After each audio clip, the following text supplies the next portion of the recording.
Tripulantes de nuestra querida, contaminada y única nave espacial. La misma que, desde la última vez que nos vimos por estos medios, vaya que ha dado unas cuantas vueltas sobre su eje imaginario. Y sigue generando acontecimientos en pleno desarrollo que hoy los tenemos en una circunstancia especial como la que estamos viviendo todos. Lo que los ecuatorianos hemos presenciado son eventos que suceden porque hay una fuerza oculta, clandestina, oscura, que tiene la intención de romper la democracia. Quienes actúan son peor que una bacteria que se mete en las entrañas del Ecuador para hacer daño. Hoy voy a demostrar de lo que es capaz la CIA en el Ecuador. Operación Fénix, en marcha. B312, Tracking verificado. Rojos, en el punto blanco, confirme. 0902, visibility 10. cruzamos el límite. Suelten el paquete. Get out, get out. Un operativo plenamente planificado por las Fuerzas Armadas de Colombia, en absoluto secreto y con premeditación, provocó que aeronaves colombianas incursionen en territorio ecuatoriano, sin permiso de su gobierno soberano.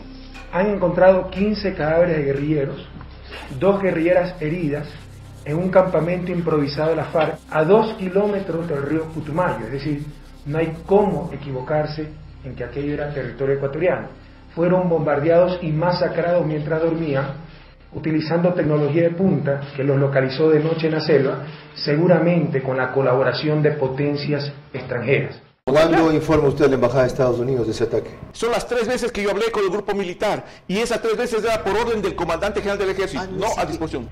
Vamos a ver, Mario Pazmiño es un militar retirado, fue director de inteligencia del ejército del Ecuador y fue relevado de su cargo por fallas de información. Mario Pazmiño le ocultó al presidente de la República, quien es su comandante en jefe, que el ataque a Angostura estaba muy bien planificado. Pazmiño siempre protegió a sus maestros, los agentes de la Agencia Central de Inteligencia de Estados Unidos, la CIA. Ellos formaron a Mario Pazmiño como un experto en seguridad. Los registros demuestran que fue un excelente alumno y que era un fiel servidor de la CIA, asalariado de la Embajada de Estados Unidos. Hablé con algunos de sus compañeros. Me contaron que había recibido equipamiento y órdenes de la embajada en Quito. La CIA comenzó a operar después de la Segunda Guerra Mundial. Mientras los países de América Latina tenían gobiernos que obedecían las órdenes, la agencia permanecía invisible. Los gobernantes que defendían la soberanía de sus países eran atacados y ahí aparecía con más evidencia. Es notable cómo los militares de las dictaduras de América Latina cometían atrocidades que la CIA ocultaba o maquillaba. La CIA nunca ha dejado de estar. Los métodos han sido diferentes, pero siempre ha intervenido en el continente. Una de las acciones que cumplieron las fuerzas estadounidenses se realizaron desde la base que operaban en el puerto ecuatoriano de Manta. La excusa fue hacer un plan continental para vencer al narcotráfico. El presidente Rafael Correa ofreció desde la campaña electoral no renovar el acuerdo con los estadounidenses para el uso del aeropuerto de Manta. El ataque contra Angostura confirmó que allí se hacía algo más de lo que se declaraba. La salida de la base estadounidense de Manta provocó el colapso final del famoso Plan Colombia. Si no hay ningún problema en tener una base norteamericana en Ecuador, perfecto. Podemos dar permiso para que instalen esa base, siempre y cuando nos den permiso para instalar una base militar ecuatoriana en Miami. Si no hay ningún problema, van a aceptar. Cuando se consolidaron las democracias en el continente, la táctica del golpe militar no fue más una opción. Entonces Estados Unidos comenzó a intervenir en los estados latinoamericanos, tanto a través de reclutar a personajes influyentes de cada país, como mediante organizaciones no gubernamentales. Rafael Correa y otros mandatarios rompieron el esquema de intervención de la CIA, quebraron su lógica. También quebraron la estrategia de Leila Haddad Pérez. Ella fue la jefe de la CIA en el Ecuador durante muchos años, hasta que Rafael Correa asumió la presidencia de la República. Leila Haddad trabajaba de manera encubierta en el almacén de alfombras Aladino, en la exclusiva avenida González Suárez de Quito. Actuó siempre con el nombre de SWAT. Muchos políticos entraban con el pretexto de comprar alfombras y salían con instrucciones claras de qué debían hacer. En ese almacén también se autorizaba la designación de comandantes de la policía y las Fuerzas Armadas afines a sus intereses. Leila Haddad vivió en el Ecuador con una identidad falsa como ecuatoriana. Hizo bastante daño al país y muchos favores a sus agentes. Gracias a su influencia y de la CIA, logró que Emilio Palacio fuera acogido como asilado político en Estados Unidos. El tristemente célebre editorialista del diario El Universo abandonó voluntariamente el país. Se instaló en Estados Unidos, desde donde intenta influir con poco éxito. La posición soberana del país provocó que se debilitara su red de informantes y en 2008 fue expulsada del Ecuador, justo antes del ataque contra Angostura. La estrategia de Leila Haddad fracasó, entonces la CIA actualizó sus procedimientos, comenzó a aplicar la que se conoce como técnica de los topos. Los topos son periodistas, políticos e informantes reclutados y pagados por la CIA que desgastan las estructuras del Estado. Entonces reclutaron enseguida a la guayaquileña Karen Andrea Holligan Bruckman, nacida en 1953, con residencia fija en Miami, Estados Unidos, y directora de Relaciones Públicas del Inter-American Institute for Democracy. Esta organización es como un grupo de amigos que se sienten importantes porque les llevan a Estados Unidos a hablar contra las dictaduras, cuando en realidad son manipulados y actúan como informantes de la CIA. Su historial en el Ecuador es escaso, pero fue suficiente para encargarle estructurar, coordinar y financiar una red de informantes. Cuando le encargaron la misión, tuvo que reorganizar la red de agentes encargados de atentar contra la democracia en Ecuador. El primero en ser reclutado fue, obviamente, Mario Pazmiño, pero además su lugarteniente y también ex militar, Alberto Molina. En la lista de los más cercanos de Karen Holligan está Fernando Villavicencio. Fernando Villavicencio se hace llamar periodista, pero se formó en los viejos sindicatos petroleros, en los que acostumbraba a chantajear con amenazas de paro, y llegó a ser asesor del entonces asambleísta Clever Jiménez. Usted mencionaba Villavicencio es clave hace en todas algún las momento acciones de la a líder Andrés Holligan. Arauz. Hay que recordar, candidato presidencial. ¿De qué manera él aparece mencionado o relacionado en estas investigaciones que están adelantando ustedes allá en su país? El expresidente Correa, a través de un decreto presidencial 334, si no me equivoco, dispone la conformación de una comisión especial de alto nivel para que lleve adelante esta nueva arquitectura financiera y textual para enfrentar al dólar, es decir, una especie de amenaza a la Reserva Federal de los Estados Unidos, porque obviamente hablamos del dólar de los Estados Unidos.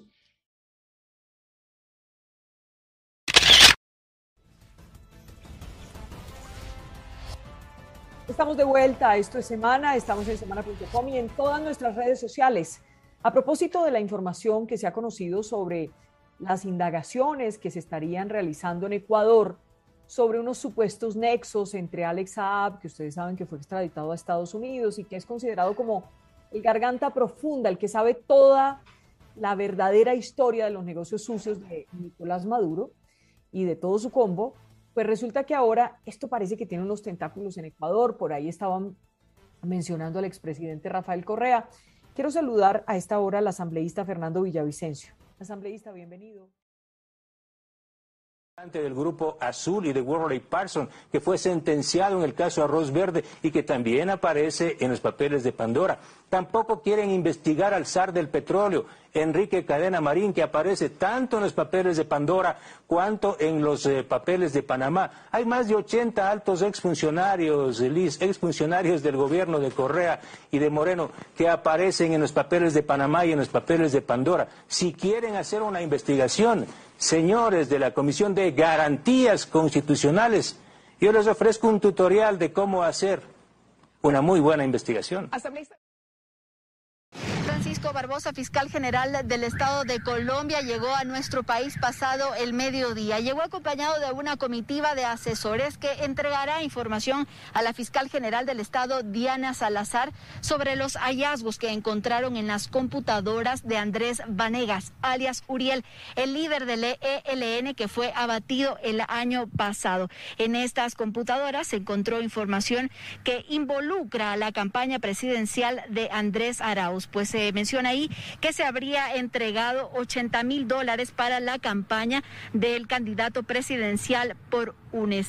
Esta reunión que van a mantener los dos fiscales de las dos naciones se da tras una operación judicial, después incluso de recibir la petición de información por parte de la fiscal general del Ecuador, Diana Salazar. Ellos se reunirán en horas de la tarde y luego se estima tendrán una conferencia de prensa para informarnos sobre esta información que entrega Colombia al Ecuador para que se inicien las investigaciones. Investigaciones que nacen de una publicación de la revista Semana en semanas anteriores, precisamente sobre lo que se encontró en los dispositivos del comandante del ELN y que mencionan al Ecuador y también a este partido político.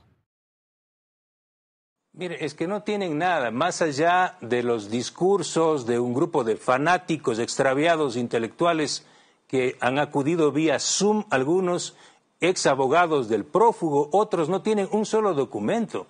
Voy a invitarles a darles un curso, un tutorial de cómo hacer una buena investigación. Lo que están haciendo y actuando es conspirando con faltas ortográficas. Yo debo ofrecer disculpas al país. Respecto al secuestro de Alex Saab, bueno, nos hemos manifestado, un secuestro, Estados Unidos ejerciendo el poder del imperialismo, ¿no? Somete pequeños países, somete presidentes serviles, instituciones serviles de algunos países y se pone a trabajar en función de los intereses de Estados Unidos. El único interés que tiene Estados Unidos es sabotear el diálogo, sabotear las elecciones. Utilizan expedientes amañados, creados por ellos mismos. Nosotros lo hemos dicho. Alex Saab lo pueden acusar de lo que quieran. Estados Unidos sin pruebas. Ahora, él jamás ha negado que ayudó al Estado venezolano cuando nadie lo ayudaba. Y el Estado venezolano tampoco lo ha negado. Corrió riesgos, asumió riesgos ante un enemigo poderoso como el imperialismo. Ante el imperialismo nuestra posición siempre tiene que ser de dignidad, siempre. El imperialismo utiliza o trata de destruir la dignidad de los pueblos para luego someterlos. Por eso las respuestas nuestras al imperialismo deben estar cargadas de dignidad. Lo que hoy hacen con Alex Saab lo hacen con cualquier ciudadano del mundo, que no obedezca a sus intereses.